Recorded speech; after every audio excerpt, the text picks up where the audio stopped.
He watched from the car, a silent observer of his own destruction. The man, tall and frustratingly handsome, leaned in, his hand cupping her face. And then it happened. A kiss. Not a quick peck, but a lingering, passionate kiss that spoke of stolen moments and whispered promises. His wife, Claire, pulled away, a smile playing on her lips. She turned and walked toward their home, her blonde hair shimmering in the afternoon sun, completely unaware of the devastation she left in her wake. His heart hammered against his ribs, a frantic drumbeat against the stillness of the car. He gripped the steering wheel, his knuckles white, his mind spinning with disbelief and rage. This couldn't be happening. It wasn't happening. Claire is Claire, with her infectious laugh and gentle touch, wouldn't do this to him. Not to them. They had built a life together, a life filled with laughter and love. Or so he thought. The drive home was a blur. He couldn't remember unlocking the front door, couldn't remember hanging up his coat. He moved through the house like a ghost, his limbs heavy, his movements mechanical. The house, once their sanctuary, now felt like a prison. Its walls seemed to close in on him, suffocating him with the weight of her betrayal. He found her in the kitchen, humming softly to herself as she prepared dinner. She looked up as he entered, her smile widening when she saw him. "You're back early," she said, her voice cheerful, completely oblivious to the storm raging inside him. He wanted to scream, to lash out, to demand answers, but the words wouldn't come that he simply stood there, his silence heavy with accusation. Her smile faltered, replaced by a look of concern. "Is everything all right?" she asked. "Everything's fine," he managed to choke out, his voice a raspy whisper. The next few days passed in a haze of anger and despair. He barely slept, barely ate. The image of the kiss played on a continuous loop in his mind, a constant reminder of her betrayal. He watched her, studied her, trying to find some sign of guilt, some flicker of remorse. But there was nothing. She went about her days as if nothing had changed, her smiles as bright, her laughter as carefree as ever. The lack of remorse fueled his anger, transforming it into a cold, hard determination.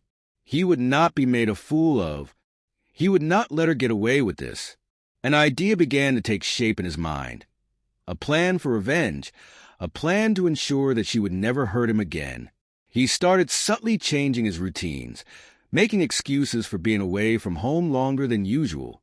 He told Claire he was working late, attending conferences, anything to explain his absence.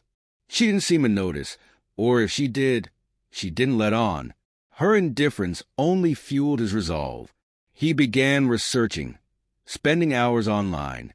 His fingers flew across the keyboard, his eyes scanning the screen. He started small, siphoning money from their joint account. A few hundred here, 1,000 there. He was careful, meticulous, never taking enough to raise suspicion.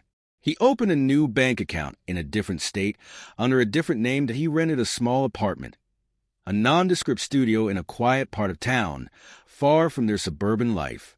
He began moving things, a few clothes at a time, a box of books, a lamp. He told Claire he was donating them to charity, getting rid of clutter. She nodded, her attention focused on her phone, her disinterest palpable. He felt a surge of satisfaction, a twisted sense of victory. He quit his job, staging a dramatic scene in his boss's office, complete with a shouted resignation and a slammed door. He told Claire he was burned out, needed a change of pace. She seemed almost relieved, happy to have him out of her hair.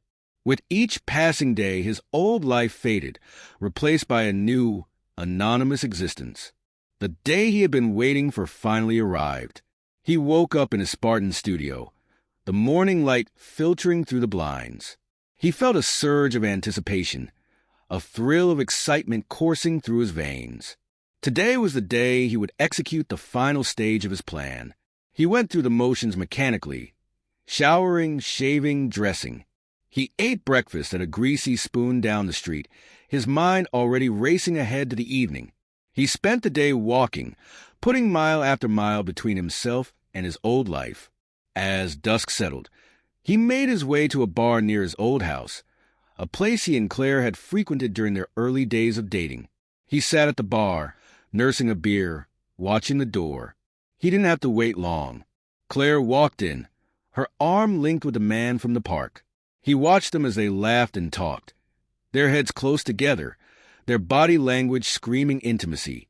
He felt a pang of jealousy, a flicker of the old pain, but it was quickly replaced by a cold satisfaction. All according to plan. The next morning, he called the police, his voice trembling with feigned concern. He reported Claire missing, describing her appearance and mentioning the man she had been with. He told them about her recent strange behavior, her lack of communication, her sudden disappearances. He laid it on thick, the concerned husband, desperate for his wife's safe return. The police investigated, of course, but they found nothing. Claire's disappearance remained a mystery, another missing person case in a city of millions. He watched the news reports, saw his own face on television, his heart heavy with a mixture of guilt and relief. He maintained his new life, his new identity. He found a job, a simple, anonymous job that paid the bills. He kept to himself, avoiding relationships, shunning intimacy. He carried the memory of Claire with him, a constant reminder of what he had lost and what he had done.